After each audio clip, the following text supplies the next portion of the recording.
Indeed, indeed. Yes, because there's only 6 episodes in this series. Yeah, so this is the 4th episode. We are This is the third almost one. done. I thought this was the third one. Oh yeah, this was the Tomorrow's the third. fourth Yeah, one. tomorrow's the 4th. Oh, Tomorrow's okay. the 4th, yeah. I was gonna say, wait a second. Did I just? I was like, wait, did I miss one? No. Yeah, we've got. So this is the 3rd, but that means tomorrow is the 4th. Yep. And it's the penultimate. Take a drink. And they have said the 5th episode, that's gonna make you cry. Oh yeah. Oh yeah, which a lot of folks are like, ooh, because if you know the comics, like certain tragedies that happen, and that's tell me about this in the show, because I have no idea what this is, and I'm super intrigued. I'm sorry, what? Oh, once the show gets rolling, I want to hear about it. Oh, okay. I have no idea what you mean. What this tragedy? I have no idea what. So that's fascinating. Well, it might not be a tragedy, but it's just sort of like, but the idea of making us cry, it's interesting. Interesting. Yeah. Okay. Wait, are we recording? Yes. Okay. In a world of capes and lunatics, gods and monsters, there are those who stand between humanity's greatest threats and its greatest heroes. Are they the flag smashers? Are they the power brokers? Are they the captains of America? Doesn't matter, because it's enough said. Avast me hearties, and welcome once again to Full Stream Ahead. I am your host, Charlie, the Professor Esser, and with me, as always, is my skinny rich friend. It's Mozz. Hey, Mozz. Welcome back. Tonight's episode, we are discussing Season 1, Episode 3 of The Falcon and the Winter Soldier, Power Broker. To find the source of this super soldier serum, Sam and Bucky must scale a ladder of lowlifes, starting in Madripoor with Zemo. Our director, of course, is Carrie Skoglund. Malcolm Spellman gets our created by credit. The written by credit this week goes to Derek Kolstad. And, of course, we have Gene Colan gets our created by for The Falcon, along with... Trying to see who did along with Stan Lee. Jack Kirby, of course, gets the Bucky Barnes and Captain America created by, along with Joe Simon. Steve Epting and Ed Brubaker get our Winter Soldier created by credit. And, okay. This episode, well, of course, we open up with our Star-Spangled Man with the plan. First, we open up with a commercial for the Global Repatriation Council. And,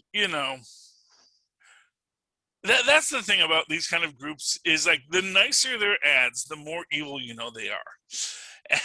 I mean, there's also the thing to consider that, there's a lot to deal with how, doubling the population. So, I mean, like, yeah, either you get it dealt with or you worry about everybody's little sensitivities. Yeah. Well, what it is the logistical issue, and right. That's something I do want to bring up when we get to the big heel turn at the end, because we do get a big heel turn of, oh, hello, charismatic supervillain that we've come to love and admire. How will you disappoint us now? And just so you know, that's not the only heel turn we're getting. And for those people who don't see that other really obvious heel turn coming, I feel sorry for you. Okay. Okay. I'm talking about Zemo as the other obvious heel turn. Who's the first one then? Well, the first one is, of course, Kylie Morgenthau. I see. I mean, she was already a heel, but turning like into a heel. But she's got that Killmonger Thanos vibe right now, where it's like, it's for the good. It's for the right. Until she does what she does. Until she makes her choice to just do the evil thing that doesn't help people. Right. She And crosses I the do want border into irredeemability. exactly, which, for what it's worth, that is the kind of thing that like the original Flag Smasher didn't want to do. Like in the comics, the original Flag Master is basically just a vandal. Like literally all he wants to do is smash flags, like tear down like monuments and like smash things that he's an iconoclast. He wants to smash the icons of this differentiation. He doesn't actually really want to commit massive terrorist attacks, which is probably why they said we need something a little deeper than just someone that says smash the flag. Yeah. But as we open up in this, we have John Walker smashing into one of the safe houses that Kylie and her crew were staying at. And, using real, for want of a better word, Gestapo tactics. Doing a no-knock warrant, just smashing into this place. And you can see the German guy in there who isn't he's speaking German at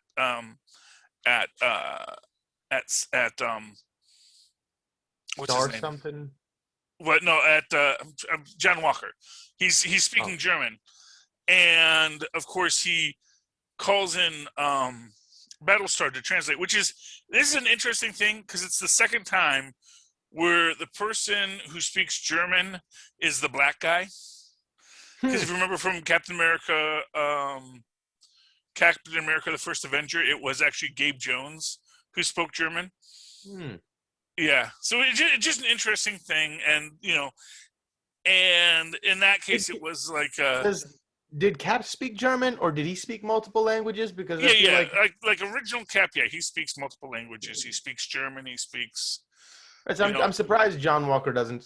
Because he's supposed to be like but I guess that's supposed to be very smart, but that doesn't mean that he applied himself. And to be fair, that's actually one of those things where this one of these random bits of trivia I know. Cap does not know how to speak Portuguese because he landed in Brazil once, and actually it was a native tribe that they were captured by. So they probably weren't even speaking Portuguese. Right, but someone asks him, "What are they speaking?" He says, "I don't know. We're in Brazil. It's probably Portuguese. I don't speak Portuguese." If they were speaking French, German, Italian, Japanese, or Chinese, I'd be fine. But we haven't had a lot of wars with Portugal recently. Yeah, that's funny.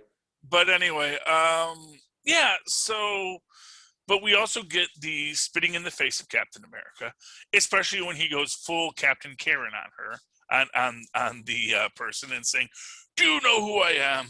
And then the guy basically says, "Yeah, and yes, I speak English. I could have spoken to you English the whole time. Had you been polite, I might have spoken to you in English." But he says, "Yes, I know exactly who you are, and you're being a bully. You Americans are coming in right now, pushing your way through, saying this is how things are going to be done." And I can see how it chafes. And as they're leaving, Battlestar makes the point. Hoskins makes the point to John Walker, they're giving people medicine and food that's going to earn you allies. The real question is why are the logistics, although I guess there's the point in this, it's only been a few months since everyone came back still. So the logistics really are problematic. And they are these logistics of dealing with these first few months. Interestingly enough, I get the feeling that when we see Far From Home, it's like it's several more months. So like Far From Home takes place much further into the future. The world seems much more okay. Exactly. And I think that's sort of where we're getting into this idea of where these shows are. And this is something, as I said, that they did with Agents of S.H.I.E.L.D., where they were avoiding certain topics in certain shows because they did not want to have to deal with what the timeline was, So right. After the snap, they don't really address the snap, and then they come back a year later. So after the snap is done, but now the world is back to where it is. And then when Avengers come back, they come back 5 years after the snap. And it's a completely different world, and so that's sort of the idea, is that it's everything that happens as Agents of S.H.I.E.L.D.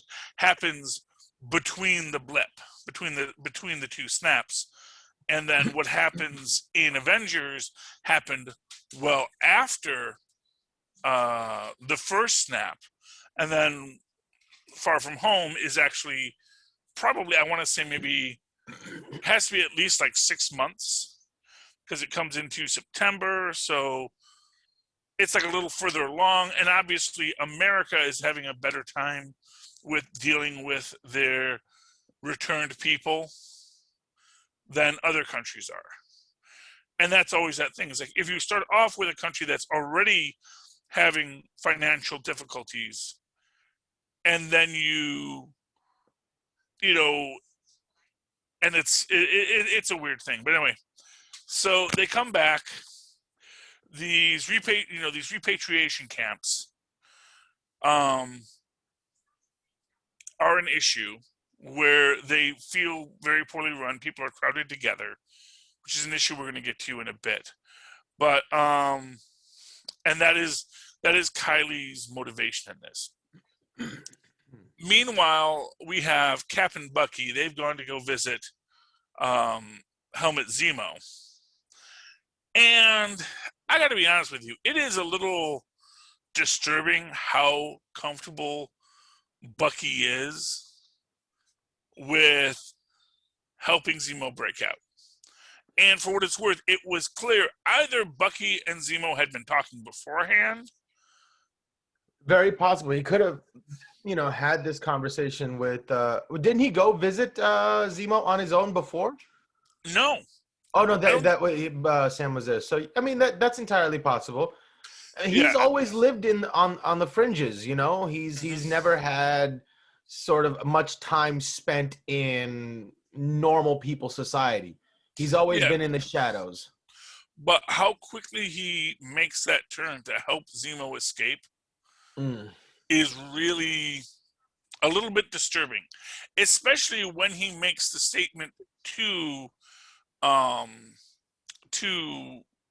Bucky that, I wanted to, because he reads him the words and he says, yes, I wanted to see how you would react. And he does say, I see there's still something in there. Meaning that, they may have overwritten it, but that doesn't mean I can't bring it back out. I took it to mean a bit more figuratively. Like, I just wanted to see, like, what your stance on your previous situation was, how you relate to what happened, like how you see it, how you built the narrative in your head. And based on how he reacted, he's like, oh, you still feel some sort of way about it. You're still messed up from it. Mm-hmm. So, I can still manipulate. Maybe not to bring you back to that, but like, there's still something for me to play with. You're still not well. There's still some, uncertainty in your psyche that I can manipulate. Yeah, and not well is definitely what he is. He is not well. And right. I think that is the idea that we're going to have to be examining in all of this is, what is Bucky's problems? Where is he falling into these issues within the things that he wants to accomplish? Because, and like I said, not for nothing, he takes this note that had to have been written up by Zemo at the start. Like, Zemo tells him, take this piece of paper and drop it over here. And to be fair, this, I don't know, have you read what's it called? Needful Things? Mm-hmm. And like the tasks that the antique shop owner asks of people, it's always like some real weird random thing, like, oh, throw mud at this place and do this little prank for me. I just want you to pull this little prank. And then, but of course, it's to unleash the larger chaos. And because I don't think Bucky gave him the security card. I think he had the security card. I think that because of his connection, someone had already snuck that to him, that he had what he needed, but he needed someone. And it seemed like he was waiting for someone to show up that he could use to make the communication, to start the riot, to get him out of here, and then he could connect with to get him further. Because, you know, I mean, as we see, Jeeves could have certainly shown up and dropped a piece of paper on someone's desk if he needed to. He was waiting for Winter Soldier, and he is planning many steps ahead, as usual.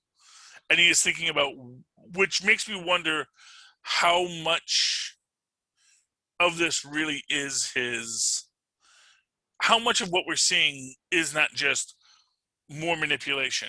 Like, is, you know, there's a great X-Files episode of like the luckiest man in the world, where it's like he is always lucky, but then someone else gets unlucky because of luck that he has.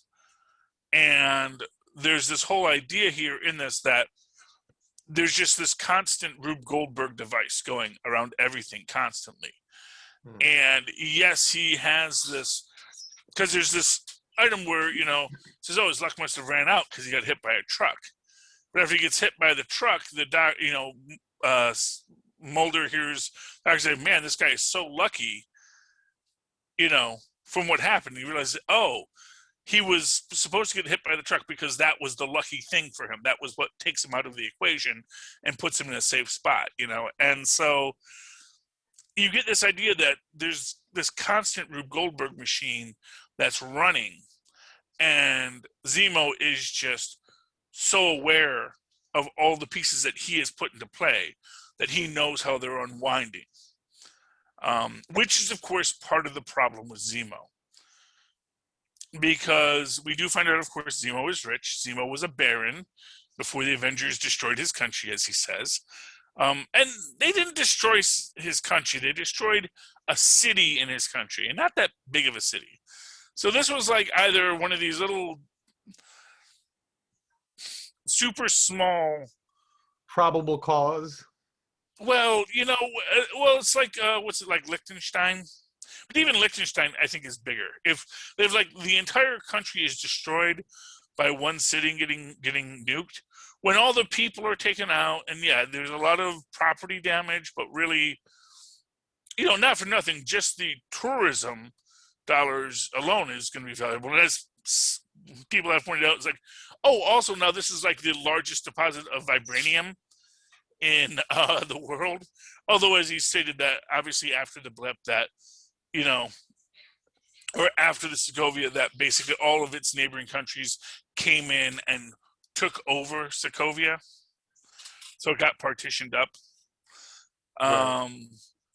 Which means that basically their enemies came in, which also leads to this idea of, if Sokovia is a relatively poor country, the idea that the Zemos, as the barons of that country, are so ridiculously wealthy suggests that it was an exploitive relationship to start.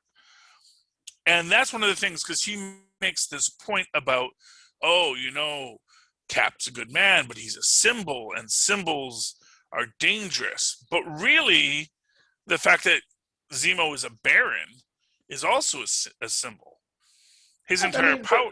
I mean, those two things don't have to be related to each other. Obviously, he's not saying, you know, he's a good guy. It's kind of like when the Joker says to the Batman, you're a freak like me. You know, it's like that. It's like, you're no better. It's not saying that I'm better. He's saying you're no better. What he's actually saying is, it's very dangerous for the super soldier serum to go out in the general population.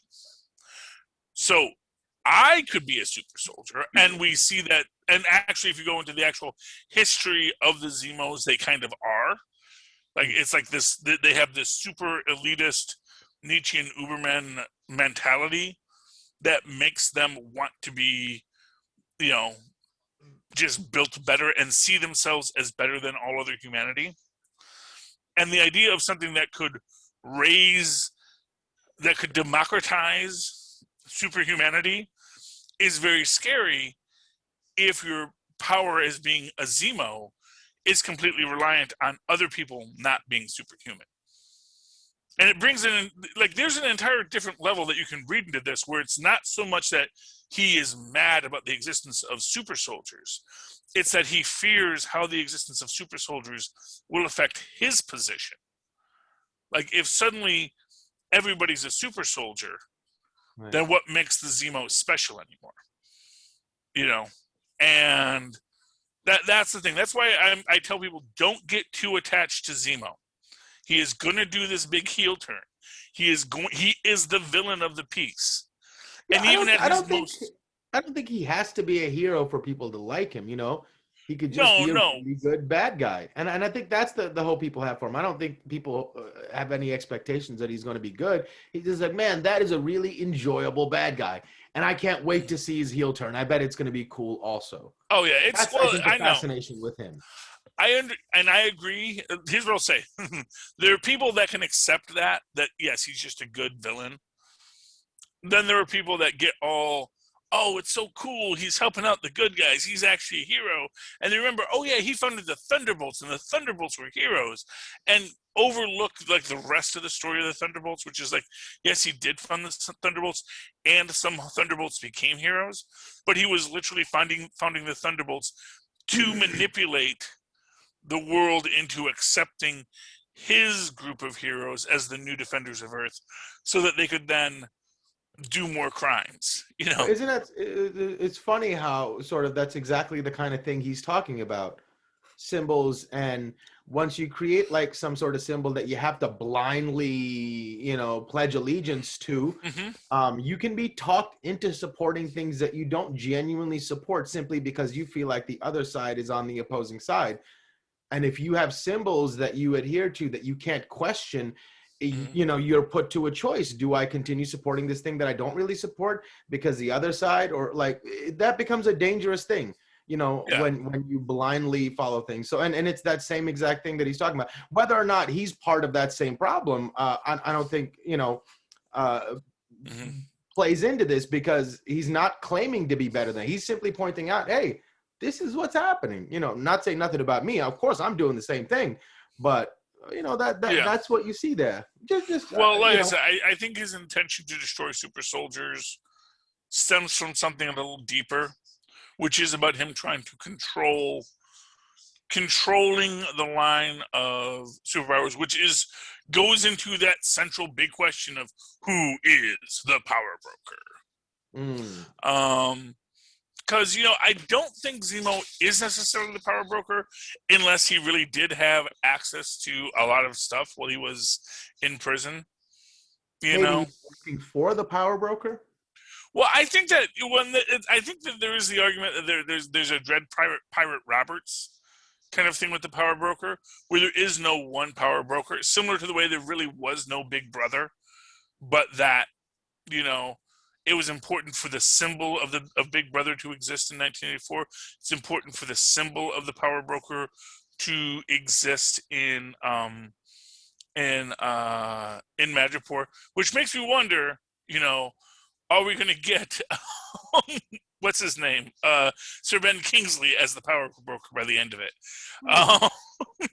They pulled him out and said, "Yeah, we're going to set you up. We're going to put the Mandarin wants to use your talents for the best of its use." So if we get a Sir Ben Kingsley final scene with he's the power broker, because that's his job, you know, the Mandarin put him there expressly. I would be so in awe of that. That would be fantastic. That would be hilarious. But all that said, I've read a lot of theories, people saying that Sharon Carter could be the power broker. I hear that, but I don't think so. Right, she's too new inserted into the situation to have that sort of reach and to have that sort of the reins of something that deeply entrenched. Assuming she didn't blip, she may have been there for 5 years. Right, but even 5 years is not enough time to become sort of the power broker, you know. something that I feel like is relying on intentions that go back decades.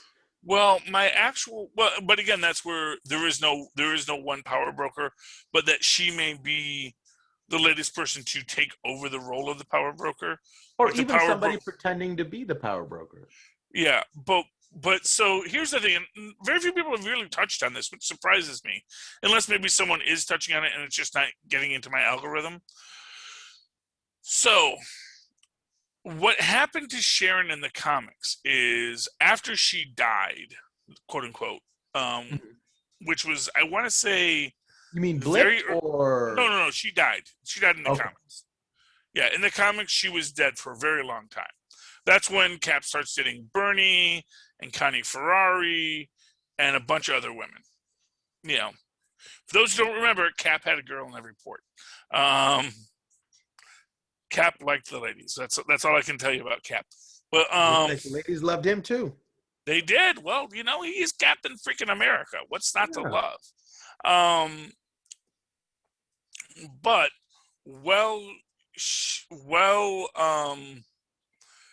she was quote unquote dead. What really was Fury kind of dropped her behind enemy lines on a Black Ops mission and then left her there, but also kind of kept her in his line. So, like, as an active agent, or did he abandon her? Well, the original idea was they abandoned her, and she sort of had to make do.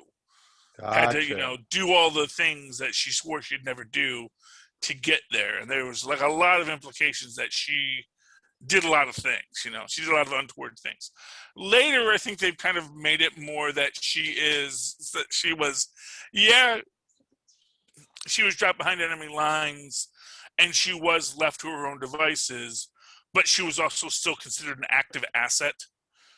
So, and it was kind of like the idea that, you can't go home, but you also are still you're still part of the system, but you can't go home. But we're gonna be here, and we're gonna ask you to do things, and we're gonna have this quid pro quo, but you're mostly gonna be on your own.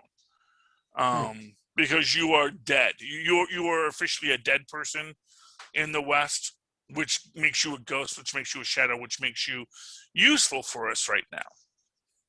And if we bring you back home and set you up and if we bring you back, we can't do that. So we had to keep you out there. So it does raise the possibility that she's been working with someone the whole time. That she went rogue, but that Fury had already gone rogue, and as we say, we don't know if that was Fury or Talos who got blipped. But even if, and that's the thing, if Fury got blipped, and then Talos took over for him, would we have even known Fury got blipped? Like, did people? I mean, that's one of these things, and because Fury was already off grid so much. Maybe Talos coming in and being the blipped Fury works, where he could just put it on the face and go in, do what he needed to do, and then if he could utilize Sharon in that way, that's beneficial. There's a lot of possibilities there. Anyway, they go to Madripoor. They talk to someone by the name of Shelby. Or Selby. I can't remember if it was Selby or Shelby. Yeah. And she's a mid-level fence, as they say.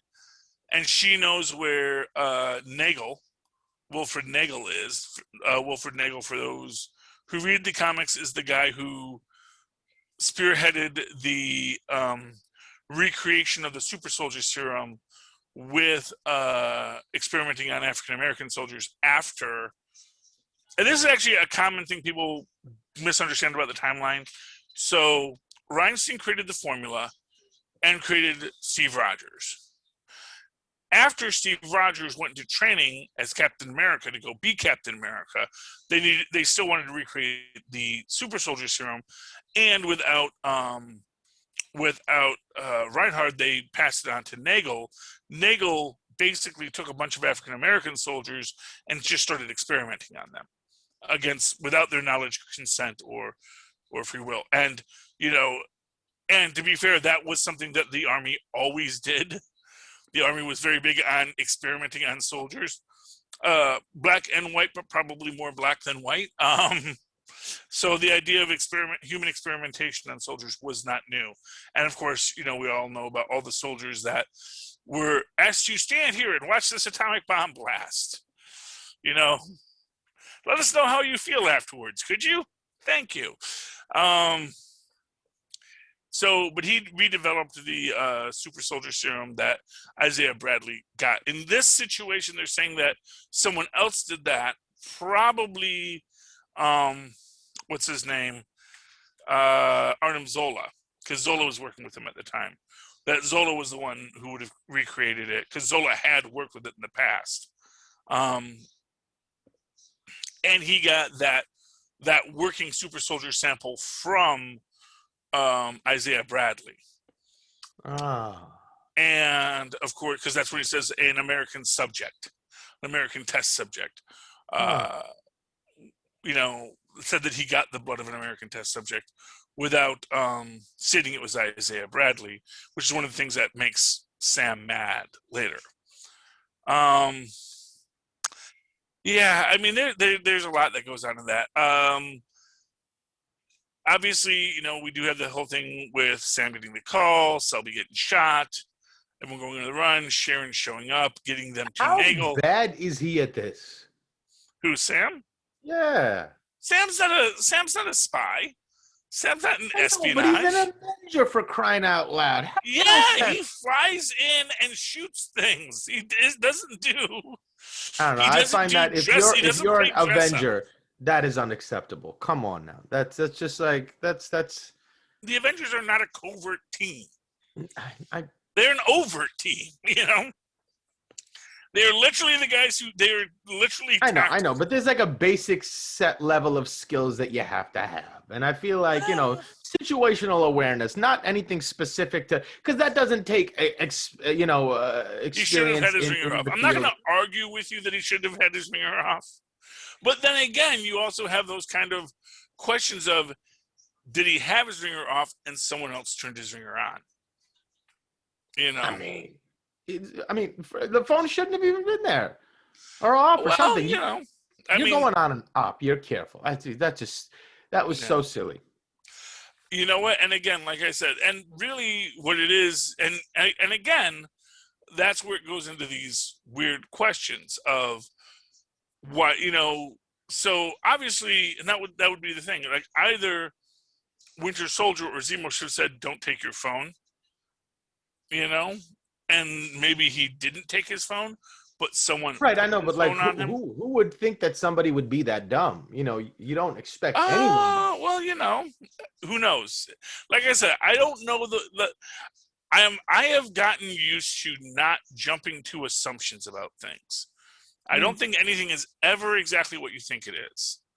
But that plays out poorly, and they go on their quick run. They get like a bunch of Bitcoin if you kill them. But then Sharon Carter kills all of them. Although it's weird because we see someone with a long rifle shooting them, and then Sharon shows up with a pistol from another direction, which makes you wonder, did she just run that fast? Or does she have a backup person?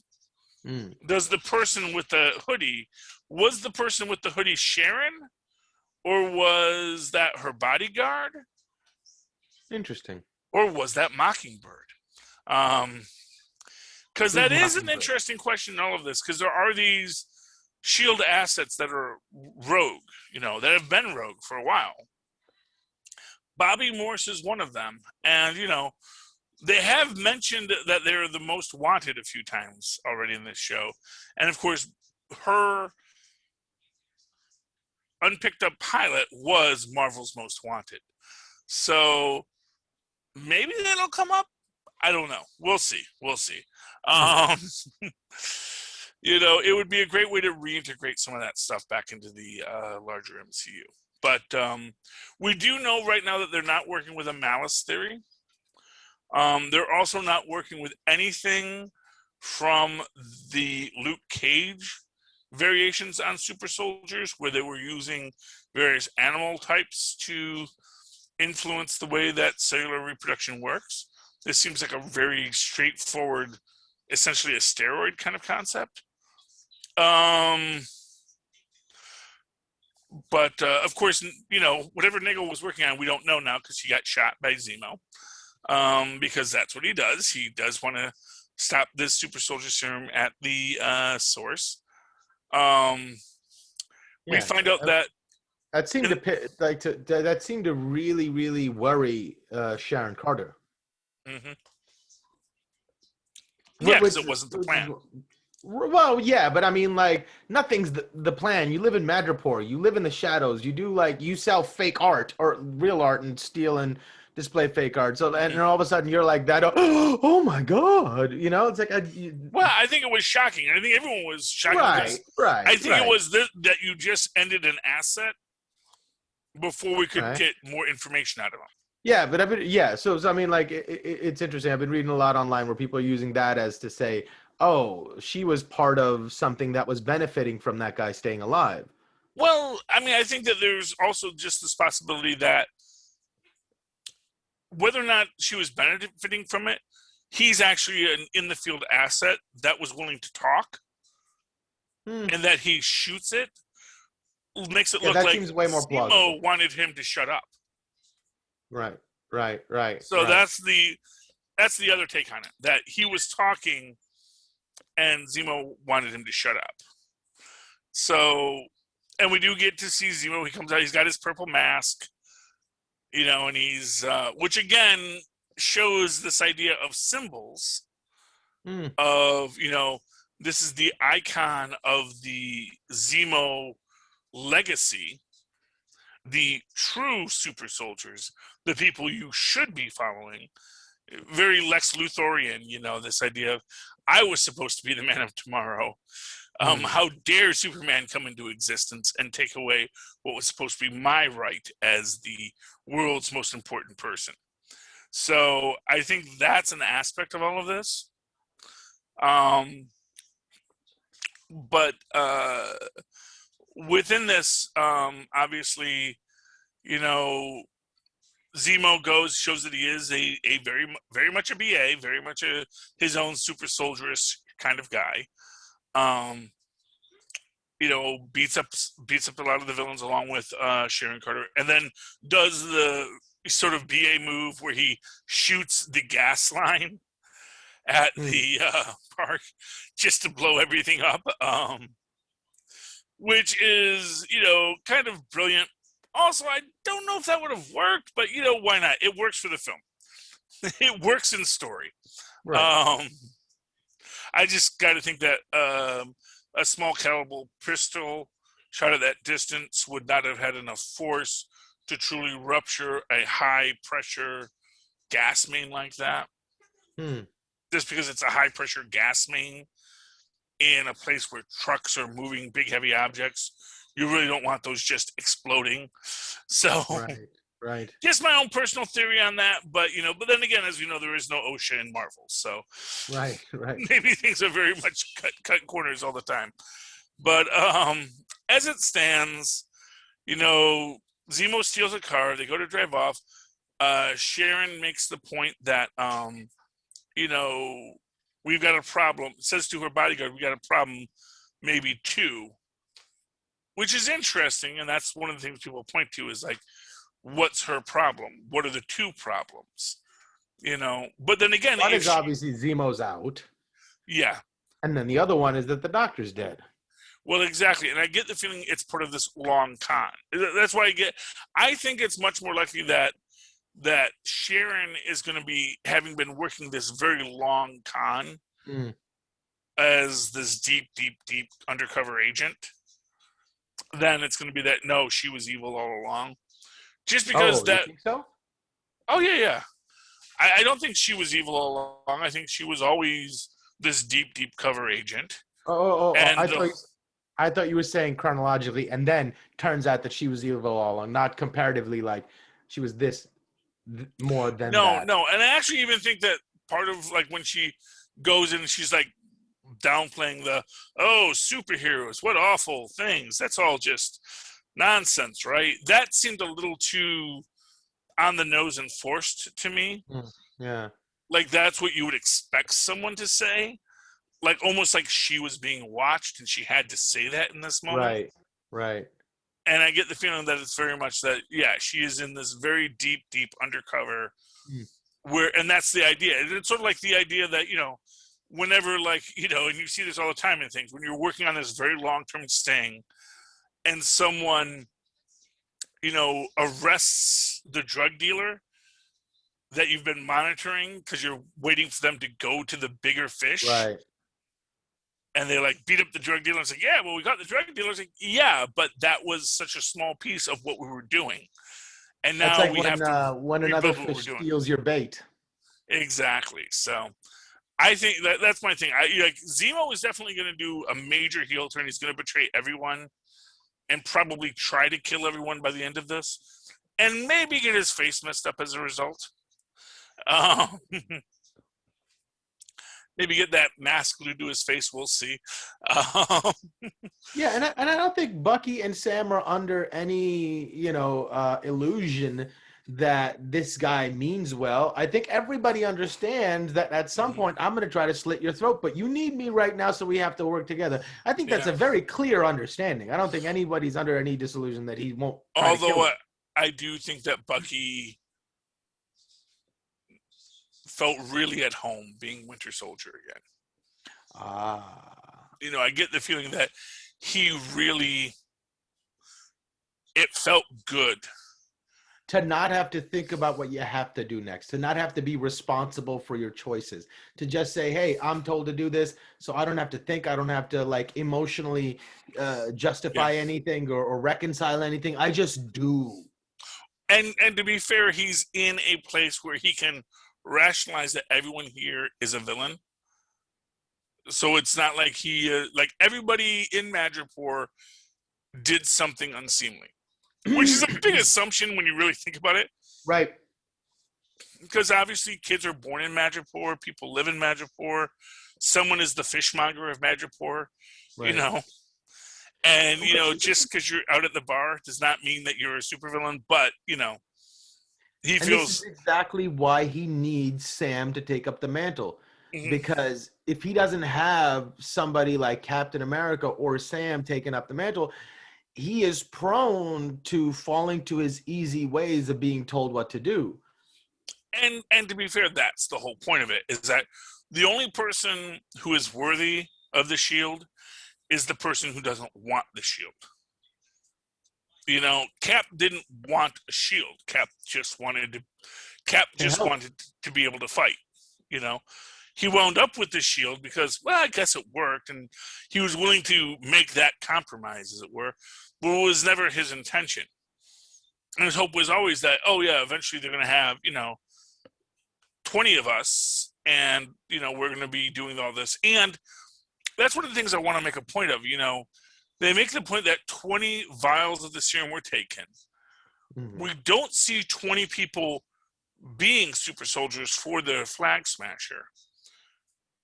And we also see that that Kylie came back to Nagel to see if she could help her dying foster mother. And I believe that's what it's supposed to be, that she was an orphan beforehand, and this woman was the one who cared for them. And now she's got tuberculosis. And, when you think about it, it's like if you gave her the super soldier serum, if you had extra super soldier serum, that might have helped her.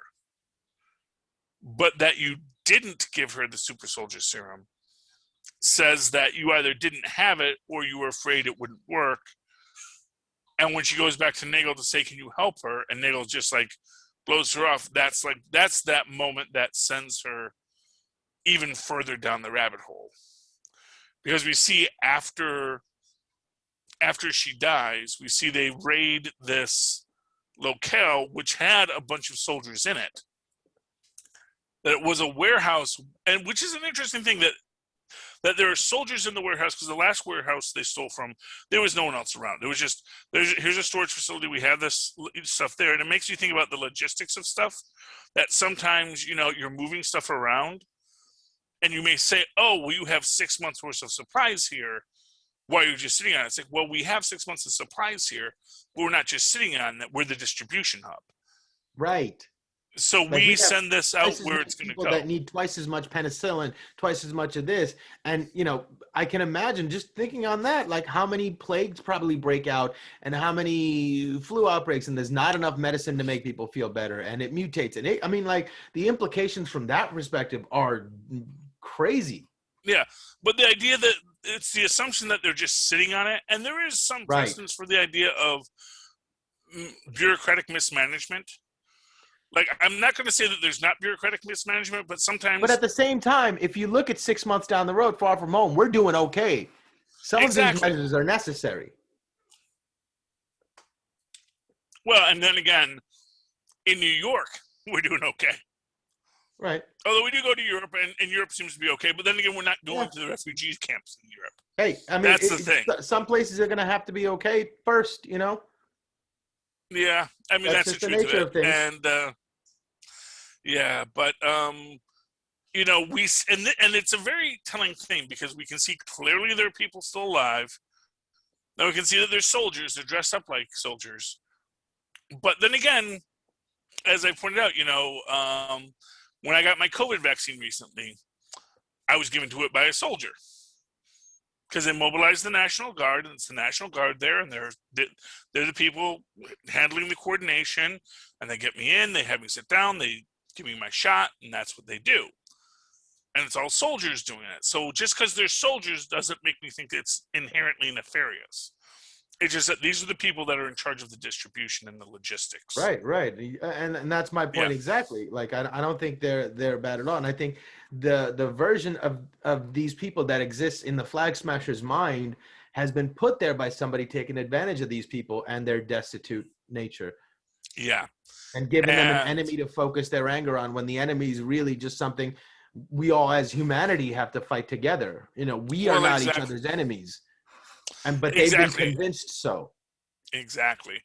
And I think that is the big question in the room is, what are we going to do with these human beings, and, what's interesting about that is Zemo's talking about symbols from a good perspective. Good people can become symbols, but at the same time, you can create a symbol of evil or a symbol of the opposition, and that can motivate people to do bad things too.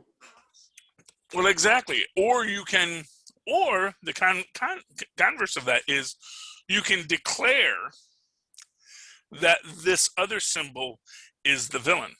Right. Say the GCP is the Red Skull, is Hydra, is Captain America, and Captain America is actually, the fascist Captain America. It's the Captain America that comes in with his boots and stomps on everyone. But maybe there's more subtlety to that too. You always see that as America in America's history books, and Steve Rogers and American other people's history books, and it's some other version of it that's not quite as pleasant. It's like, oh yeah, but that's that. Anyway, so Kylie kills all the people in the building and shocks the heck out of her coworker in that, because he was not expecting that, which makes you think that she made that choice on her own. One of the things I'd like to point out with this is that when Nagel is talking about how his serum is better because there's no clunky machines, but actually every version of the super soldier serum that goes wrong is literally because it was the canon definition that because they did not receive Vita-Ray treatments, that lack of Vita-Ray treatments is what caused 50s Cap and 50s Bucky to go crazy, along with other versions of the serum. So that idea that, well, we're just going to eliminate these clunky machines is sort of that overemphasis on your own genius when you know there's a part of the process that requires this and you're just going to ignore it, says that you're not really looking more deeply into what's being done. And you're not considering what the downterm effects are, which is actually a common thing when you're rushing towards any kind of a solution. You don't think, it's like the thalidomide. It was for it solved a certain problem, but no one thought, well, what is the larger problem that it might cause? Because you had to do the test to see that. And then once you do the test and you see that, you realize, oh my God, that's horrible. So. Or you just consider the population expendable and say that they are your test. Well, yeah. And that is, of course, the Tuskegee experiment. That was, I get very mad whenever anyone says that they infected people. They didn't infect people. That was other things that the government did in other countries. That wasn't Tuskegee per se. They did do it, yes, but not in Tuskegee. It's horrible. American history is pretty awful. But you got America out of the deal. So maybe there's, maybe as we all stand upon the blood and skulls of 1,000 people, maybe there is some value to it. I don't know. But also, let's not pretend that that's not how every other society got to be where it's at, Without a doubt. And that, of course, is the bigger issue. But then you get into that idea of whataboutism. It's like, well, everyone else did it too. It's like, yeah, but it's not as everyone else does it, but maybe that speaks to a truth about human nature that we don't want to admit. Yeah, we all want to be nice people, but history has not said we have been largely nice people. Right, and it's because of this idea of denying that we have this darkness in us and not managing it conscientiously that makes us go down these bad roads, because we want to believe that it is possible for us to be ideal, that we don't have to deal with any of this darkness. So we pretend it's not there, and then it festers and grows. And if we just understand that there is a duality to us and that we do have darkness inside of us, that I think we can operate things a lot better. Yeah, I mean, there's a whole bag of him. There's actually even a school of thought which I am very offended by, called the weird mode of thinking, which is Western educated, industrialized, rich democracies. That people that live in Western educated, industrialized, rich democracies think in a completely different way than basically everyone that's not. Although, honestly, like all sociological ideas, it completely breaks down the minute you look at it with any kind of a microscope. Oh, okay. Well, yeah, because it's like, well, so what is it, because it's about Western educated, industrialized, rich democracies, which means that Eastern educated, industrialized, rich democracies don't have this. And then you have to go into this whole question. So what exactly differentiates the mind of someone from Japan from the mind of someone from Germany? And, they never want to answer that question because, what's interesting, I saw an interesting video on the internet that sort of blew me away and humbled me a little bit, because there's this narrative going on that I've always heard and that made sense to me, and I agreed with it, that if you watch a lot of Japanese anime, they paint all their characters to look like Westerners or white people. And it seemed like that made sense to me. And I was like, yeah, why do they do that? And then I watched this video and this guy's like, I've always had this opinion, but let me ask a bunch of Japanese people. So he goes in on the streets of Tokyo and asks, hey, what do you think the nationality or the race of this character is? And all the people that we'd always say, hey, that's supposed to be a white guy. Every single person like, oh, that's a Korean person. Oh, that's a Japanese person. And nobody saw these characters that we would understand as white. So it was like our idea of this thing that they are drawing white people, it's not true at all. That's not how they see it at all. And we paint this with it like, oh, they're victims of this, inferiority complex or something like that. And it's not there at all. That's not what it's meant to do at all. And the truth of it is they paint these characters with these sorts of eyes in a way that makes you see yourself in the character. And that's the idea and the design theory behind it. And so, of course, we see ourselves in it, but immediately our thought is to paint victimhood on someone else because of it, and it's not there at all. Exactly. Fascinating to me. There's, human psychology is a lot more complex than most sociologists want to give it credit for. But Or at least where they are so far. It's always a yeah, process, and we're always learning, and that's all yeah. it is. What it is like any science wants numbers, and humans don't work on a binary system. That's the problem, is that humans aren't an on-off. We are all built on fuzzy logic, where it's not a light switch, it's a dimmer switch. And everything about humans is always on a spectrum. And so until you can embrace the idea that everything is a spectrum, anytime you want to define it into a hard line, it's going to fail, because there are no lines in nature, as they say. Everything is some kind of a curve, because nothing gets that specific, that it's just this, here is dark and here is light. It's like, no, Right. here is light. Like, eventually you might get to that point. Like, even absolute zero still has some molecular motion, because you can't get to absolute zero. You can't really get to absolute zero. Absolute zero is just as close as we can conceive of. And that's the whole idea of Captain America, that he is the absolute zero of good and evil, Yeah, and that's what's dangerous, because there is no such thing. And of course, Cap would be the first person to say, "I'm not," and that's what you need to be a good Captain America. You have to say, "I'm not that." Right. I'm not. John Walker wants to live up to the symbol. Sam doesn't feel worthy of the symbol. But what makes you a good Captain America is to understand that there is no symbol that you can live up to, and you will never truly be worthy of the trust people are going to put into you. But the best you can do is just to do your best.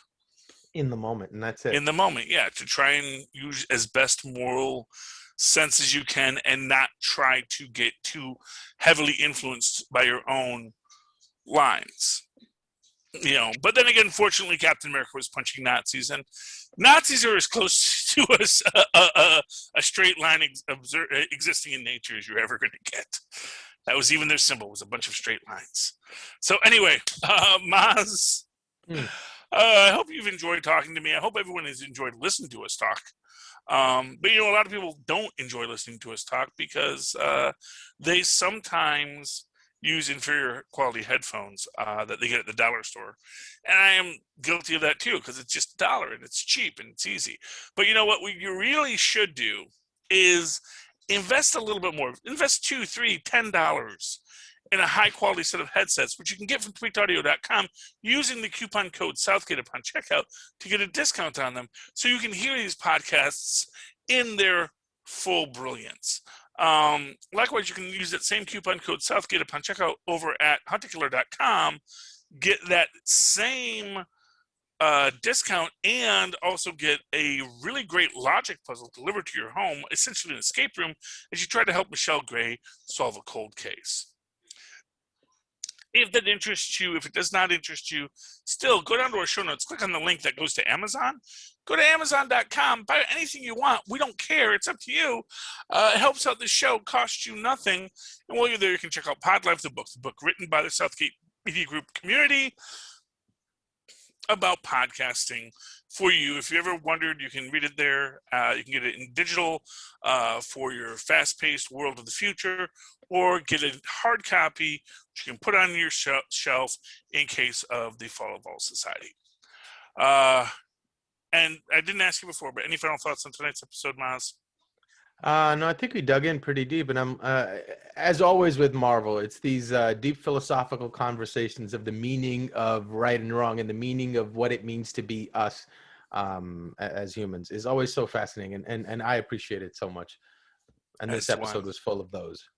As do I, Mozz. All right, so Mozz, if anyone has any deep philosophical thoughts they want to run by you, how can they find you?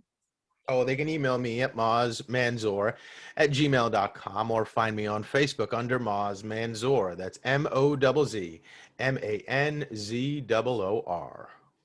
And, of course, you can always write to me in that old-fashioned email way, the way our Mozz once did, at superconnectivityblog@gmail.com. That's superconnectivityblog, all one word, at gmail.com. And, of course, follow me on the Twitter as I live tweet things when there's something I want to live tweet, which I don't have at the moment, but I'm looking. So send me your thoughts on what I should live tweet at Charlie Esser. That's CharlieEsser. Look for the 2 E's in the middle. For quality. Bing. Thank you, Mozz. Ladies and gentlemen, you have listened to another episode of Nuff Said.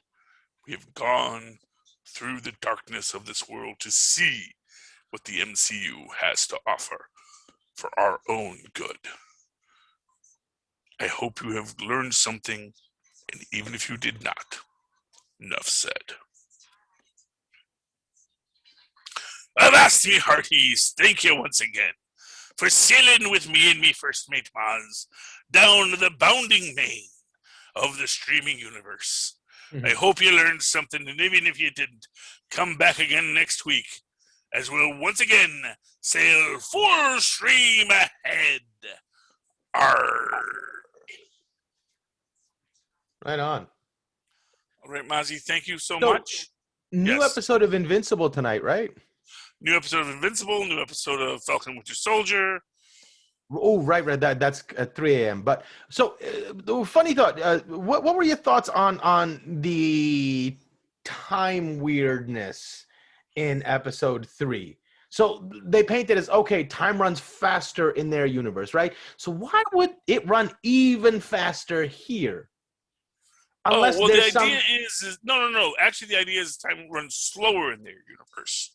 No, but they actually said, like, the time runs faster there. They actually said that. So that's what threw me off. It seems completely backwards, like time would run slower there. So when they got here, it would run too fast for them.